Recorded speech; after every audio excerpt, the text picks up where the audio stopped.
అందరికీ హాయ్ అండి. అందరూ ఎలా ఉన్నారు? బాగున్నారా? నేనైతే చాలా బాగున్నాను. మీరు కూడా చాలా చాలా బాగుండాలని మనస్ఫూర్తిగా కోరుకుంటూ ఇవాల్టి నా ఈవినింగ్ రొటీన్ని స్టార్ట్ చేసేస్తున్నాను. నేను సంగీతం క్లాస్‌కి వెళ్ళి వచ్చాక ఏమేం పనులు చేసుకుంటాను అన్నది ఇవాల్టి వీడియో. ఐ హోప్ ఈ వీడియో మీకు బాగా నచ్చిద్ది. ఇంకా సంగీతం క్లాస్ నుంచి వస్తూ వస్తూ మా తోటకెళ్ళైతే ఇంకా కరివేపాకు, మామిడికాయలు అయితే కొన్ని కోసుకొచ్చామనమాట. అక్కడ వీడియో తీద్దాం అనుకున్నాను కానీ ఇంకా వీలు కాలేదనమాట. ఇంకా పెద్ద పాపని చిన్న పాపని నేనే ఎత్తుకుని మొత్తం అంతా తిరిగాను. ఇంక అందుకోసమనేసి ఇంకా వీడియో తీయడానికి అవ్వలేదు. ఇంక ఇప్పుడు సమ్మర్ అయితే వచ్చేసింది కదండి, కారపొడులు, పచ్చళ్ళు ఇవన్నీ కూడా చేసేయాలి కదా. ఇంకా అందుకోసమనేసి ఇంకా స్టార్ట్ చేశాను అనమాట. నెమ్మదిగా అన్నీ తెచ్చుకుని ఇంకా ఒకేసారి అయితే చేయటానికి చిన్నపిల్లలు ఉన్నారు కదా, ఇదివరకంటే మొత్తం అన్నీ ఒకేసారి పెట్టేసుకుని ఒక రోజులో కానిచ్చేసేదాన్ని అనమాట. ఇప్పుడు అంత ఈజీగా అవ్వట్లేదండి. ఇంకా అందుకోసమనేసి 2-3 రోజులు ఒక్కొక్కటి చేస్తున్నాను అనమాట. చూసారా కరివేపాకు ఎంత ఫ్రెష్గా ఉందో. ఇగోండి మామిడికాయలు కూడా మన చెట్టువి అనమాట. ఎంత ఫ్రెష్గా ఉన్నాయో కదా, చూస్తుంటేనే ఎంత ముద్దుగా ఉన్నాయో. ఇలాంటి కాయలతో ఆవకాయ పెడితే బాగుంటుంది. ఇంక ఈ లోపుగా పిల్లలు టిఫిన్ అయితే అయిపోయినాయి అనమాట.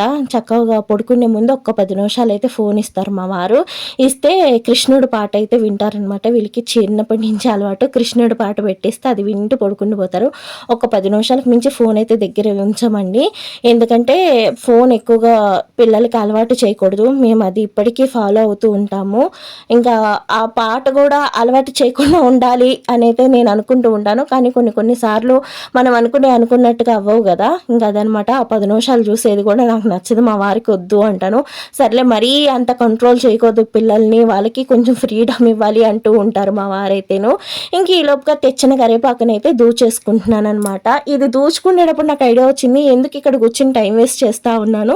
ఇంక ఈ లోపుగా నేను రైస్ కడిగేసి పొయ్యి మీద పెట్టుకుంటే ఒక పక్క రైస్ ఉడుకుతూ ఉంటుంది, ఒక పక్క నేనేమో కరివేపాకు కూడా దూచుకుని ఫ్రిడ్జ్లో పెట్టేసుకోవచ్చు. ఇలాగా ఒకే టైంలో 2 పనులు అవుతూ ఉంటాయి కదా అనేసి అనిపించింది అనమాట. ఇంకా అందుకోసం అనేసి రైస్ కడిగేసి పొయ్యి మీద పెట్టేసుకుని ఇప్పుడైతే కరివేపాకు అంతా దూచేసుకుంటున్నాను. ఇంత కరివేపాకు ఏం చేసుకుంటారక్క, ఇంత కరివేపాకు తోటి కారపొడి చేసేస్తారా, అంతా ఒక్కరికైనా అందరికీ పంచుతారా ఏంటి అనేసి సందేహం రావచ్చు మీకు.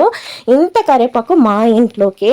ఎందుకంటే కరివేపాకు పొడి మనం పొద్దున్న, సాయంకాలం, మధ్యాహ్నం తినడం వల్ల హెయిర్ ఫాల్ తగ్గుతుంది, అలాగే వైట్ హెయిర్ రాకుండా ఉంటుంది, అలాగే కంటి చూపు మెరుగవుతుంది, స్కిన్ బాగా బ్రైట్గా ఉంటుంది, అలాగే మనకి యాంగ్జైటీ, డిప్రెషన్ ఇలాంటివి మూడ్ స్వింగ్స్ కూడా చక్కగా కంట్రోల్ అవుతాయి అనమాట. కరివేపాకు ఎక్కువగా తీసుకుంటాం వల్ల మేము అందుకనే 3 పూట్ల 3 స్పూన్ల కరివేపాకు అయితే డెఫినెట్గా తీసుకుంటూ ఉంటాము.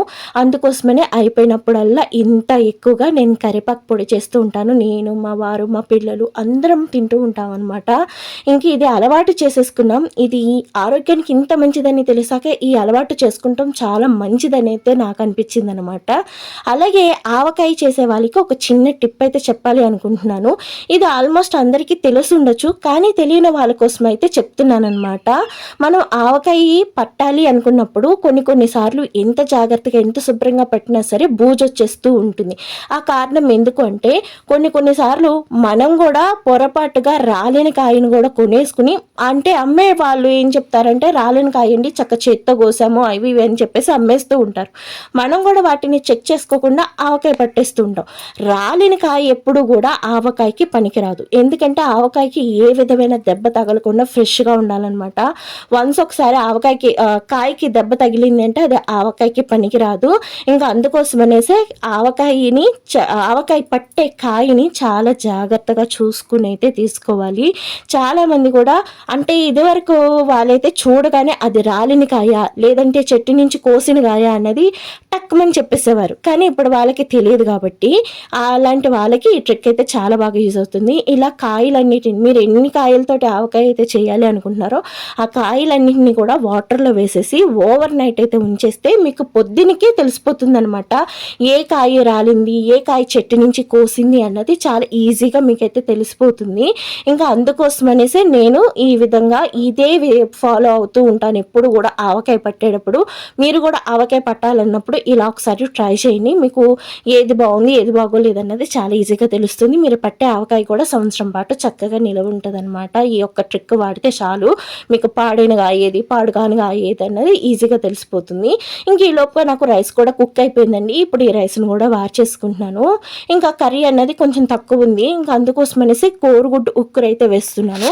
అలాగే ఇంకోటి ఏంటంటే చాలామందికి నాటుగుడ్డుకి ఫారెన్ గుడ్డుకి తేడా తెలీదు. నాటుగుడ్డు అనుకుని ఫారెన్ గుడ్డు కూడా కొనేసుకుని నాటుగుడ్డు అనేసి వండేసుకుంటూ ఉంటారు. మా ఫ్రెండ్ ఒక ఆవిడని చూశాను, నాటుగుడ్డు అనేసి ఫారెన్ గుడ్డు వండుతూ ఉందనమాట. అప్పుడు చెప్పాను తనకి కాదు, ఇప్పుడు మీకు కూడా చూపిస్తాను. ఇప్పుడు కోడిగుడ్డు ఉక్కురు కోసం ఒక 2 ఉల్లిపాయలు సన్నగా తరిగేసి ఆయిల్లో వేసి బాగా వేపేసుకుంటున్నానండి. ఈ ఆనియన్స్లో ముందుగానే ఉప్పు వేసి చక్కగా వేపేసుకున్నాను. ఉప్పు వేసుకుంటే త్వరగా వేగుతాయి ఆనియన్స్ బాగా వేగాక ఇప్పుడు చిటికెడంత పసుపు, మనకి కారానికి సరిపడగా కారము వేసుకుని చక్కగా కలిపేసుకుని ఒక 5 నిమిషాల పాటు వేగనివ్వాలి. ఇప్పుడు మీకు ఫస్ట్ బాయిలేరు గుడ్డు అంటే ఫారెన్ గుడ్డు అంటారు కదా, అది కొట్టి వేసాను అనమాట. ఇప్పుడు నాటుగుడ్డు కొట్టి వేస్తున్నాను. ఈ నాటుగుడ్డు పెంకు కూడా చాలా గట్టిగా ఉంటుంది. చూడండి, ఈ రెండింటికి డిఫరెన్స్ చూసారుగా, ఇదేమో డార్క్ ఎల్లో, అది వచ్చేటప్పటికేమో ఆరెంజ్ కలర్లో ఉంది. ఎల్లో కలర్లో కాకుండా ఆరెంజ్ కలర్లో ఉందనమాట. నాటుగుడ్డుకి ఫారెన్ గుడ్డుకి అదే వ్యత్యాసము.